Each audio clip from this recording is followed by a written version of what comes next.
Everyone thinks this trophy was the goal, that winning the MLS Cup in 2025 was the finish line for Inter Miami. That, after years of struggle, lifting the Philip F. Anschutz Trophy was the grand finale for David Beckham's entire project. They're wrong. The trophy wasn't the end goal, it was the key.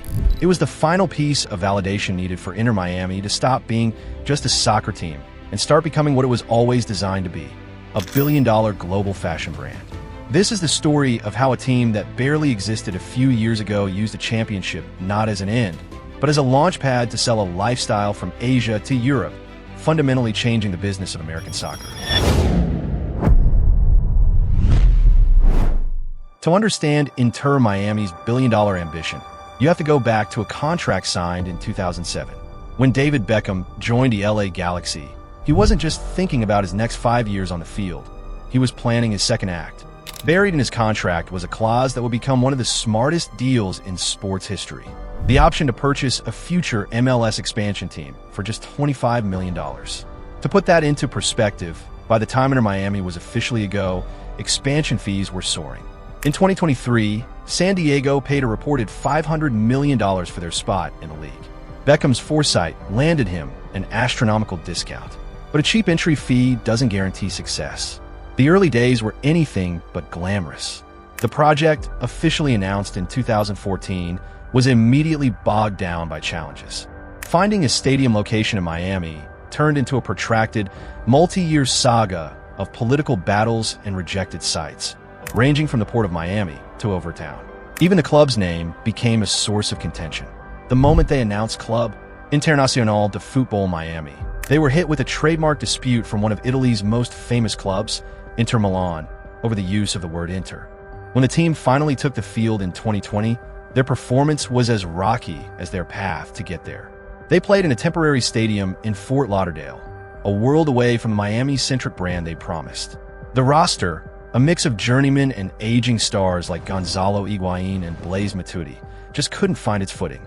On the pitch, they were a struggling team. Off the pitch, their finances were modest for a club with such grand ambitions.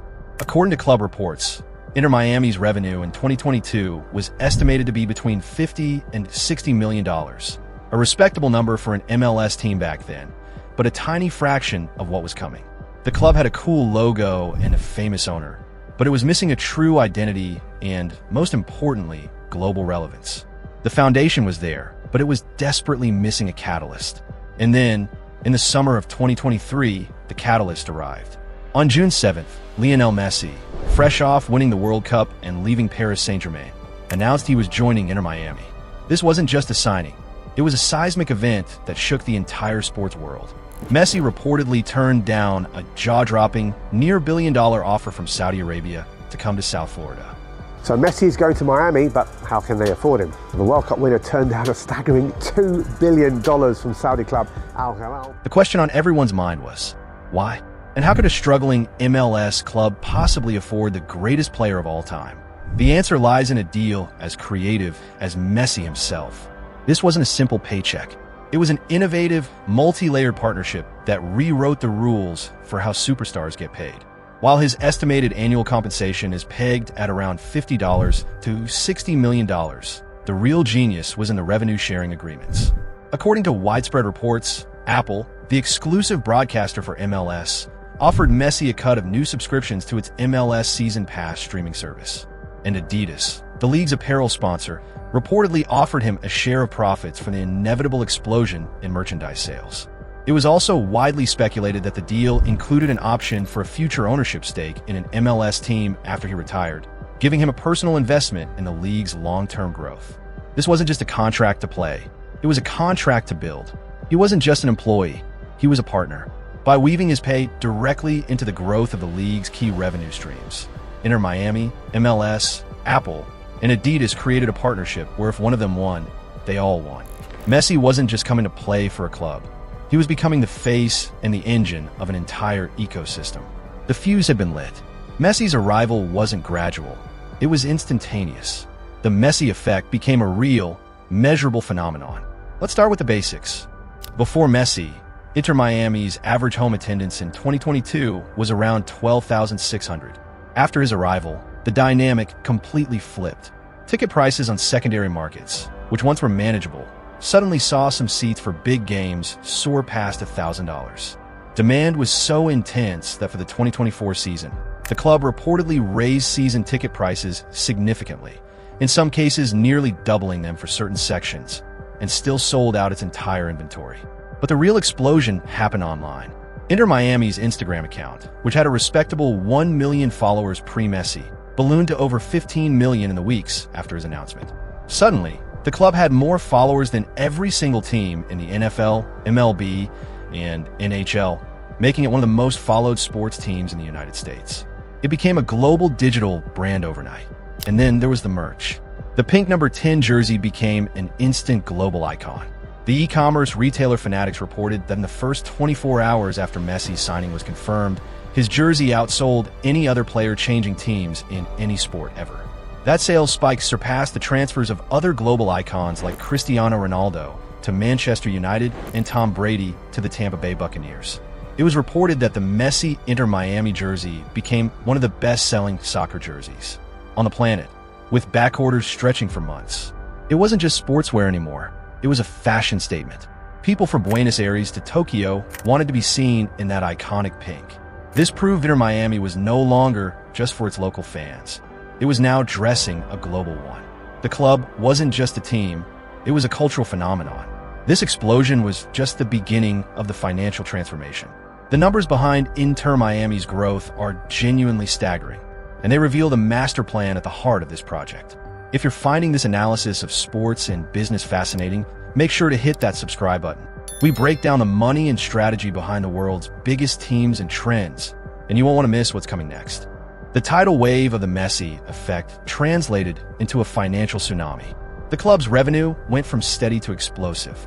After generating an estimated $50 to $60 million in 2022, analysts pegged their 2023 revenue at over $120 million. For 2024, projections put that figure north of $200 million, a number that would have been unthinkable for any MLS club just a few years earlier. This financial firepower attracted a whole new level of corporate partners. Royal Caribbean signed on as the front-of-shirt sponsor, putting its globally recognized brand on the world's most in-demand jersey. The club's appeal also aligned with league-level sponsors like Audi, whose brand became even more prominent as Miami began competing for championships. The club was no longer just another line on a marketing budget. It was a premier global asset. But for all the financial success, one crucial piece was still missing to legitimize the brand on a global stage: trophies. A team can be popular, but to be respected, it has to win. The on-field success began almost immediately with the 2023 League's Cup victory, the club's first ever trophy. This was followed by a dominant 2024 season, where they captured the Supporters' Shield, awarded to the team with the best regular season record in MLS. The true climax, however, arrived on December 6th, 2025. At a sold-out Chase Stadium, Inter Miami faced the Vancouver Whitecaps in the MLS Cup final. In a performance that cemented his legacy in American football, Lionel Messi was the master conductor, providing 2 crucial assists in a 3-1 victory. He was named MLS Cup MVP, and as he lifted the trophy, it felt like the fulfillment of Beckham's decade-long dream. This victory was the seal of approval, the stamp of authenticity. And with that trophy came the ultimate financial validation. In early 2025, valuations from outlets like Forbes and Sportico placed Inter Miami's worth at approximately $1.2 billion. This represented a staggering increase in just 1 year and put them neck and neck with LAFC as the most valuable clubs in all of Major League Soccer, joining a small group of franchises valued at or near the billion-dollar mark. Inter Miami had officially become a billion-dollar brand. But as we said at the beginning, this wasn't the end. It was the key. Winning the MLS Cup did more than just put a trophy in the cabinet. It gave Inter Miami the one thing money can't buy: legitimacy. With the championship secured, the club could now execute the final phase of its master plan, transitioning from a successful soccer team into a global, multi-platform lifestyle and fashion brand. The strategy became clear with their international tours. A preseason friendly match in Hong Kong reportedly sold out almost instantly, demonstrating a rabid, untapped fan base in Asia eager to connect with the brand. These weren't just practice games. They were strategic market takeovers, designed to convert digital followers into paying customers and cement the club's presence in key international markets. This is where David Beckham's role evolved. He wasn't just the owner, he became the brand's creative director in spirit. As a global style icon, Beckham understood that the club's bright pink jersey was more than just a uniform. It was a powerful piece of intellectual property. The club began to operate less like a traditional sports team and more like a modern streetwear label. They launched collaborations with fashion-forward brands like New Era for headwear and Beats for co-branded headphones, expanding their product world far beyond typical jerseys and scarves. Their licensing deals multiplied, getting Inter Miami apparel stocked in high street retail stores across the globe. You no longer had to be a soccer fan in Miami to buy their gear. You could be a fashion-conscious shopper in London or Tokyo. This new business model helps explain the club's sky-high valuation. While many legacy European clubs are valued at a multiple of 2 to 3 times their annual revenue, analysts noted Inter Miami's valuation was at a significantly higher multiple. This isn't just a speculative bubble. It's a reflection of investor confidence in a completely new business model. Unlike traditional clubs that rely heavily on broadcasting and ticket sales, Inter Miami built a diversified model based on global brand equity and licensing. They proved that an American soccer club could transcend its league and compete not just on the pitch, but on the world's retail stage. The MLS Cup was the proof of concept. The global fashion brand is the long-term play. But that leaves one giant, lingering question. Can this last? What happens to this billion-dollar empire when Lionel Messi, the man who started it all, eventually hangs up his boots? The fear would be that the entire enterprise collapses with his departure. But Inter Miami has been strategically preparing for this from the moment he signed. The goal was never to depend on Messi forever, but to use his gravitational pull to build an ecosystem strong enough to stand on its own. A massive part of that long-term vision is now rising from the ground near Miami International Airport. Miami Freedom Park, the club's permanent, privately funded stadium and entertainment complex, is slated to open in April 2026. This isn't just a place to play soccer. The 131-acre development will include the 25,000-seat stadium, a massive public park, a hotel, office space, restaurants, and retail shops. It's a year-round destination designed to generate revenue completely independent of who is on the field. It's the physical anchor for the global brand they've built. When you combine this state-of-the-art infrastructure with the global brand recognition, the massive social media footprint, the established international merchandise channels, and the powerful ownership group, the picture becomes clear. Messi wasn't the foundation. He was the rocket fuel. He accelerated a decade's worth of brand building into just a few seasons. He helped the club cultivate a unique identity rooted in Miami's vibrant culture, but with a global appeal. He made a pink jersey a high-fashion item and an MLS club a global talking point. The infrastructure is in place. The global audience has been captured. The brand identity has been cemented. The club's leadership, from Beckham to the Moss brothers, has proven they are playing a different game. They didn't just build a team that could win a championship. They built a blueprint. A blueprint for how to create a modern sports franchise that is equal parts athletic institution, fashion house, and entertainment company. Inter Miami is no longer just a soccer team. It is a billion-dollar brand that has forever changed the business of American soccer. The real question isn't whether they can sustain it, but who will be next to follow their model. But what do you think? Is Inter Miami's model truly sustainable after Messi?